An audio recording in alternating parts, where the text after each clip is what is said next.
Hey guys, welcome back to the channel. In today's video, I will show you how to delete an Instagram account. So let's start the video. First, open your Instagram and click on profile icon. Click on three lines and go to the account center. From here, click on personal details. Choose account ownership and controls. And now click on deactivation or deletion. Choose your account and choose delete account and continue. From here, choose your reason and click on continue.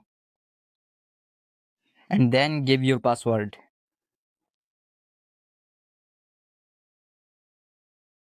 And now click on delete account.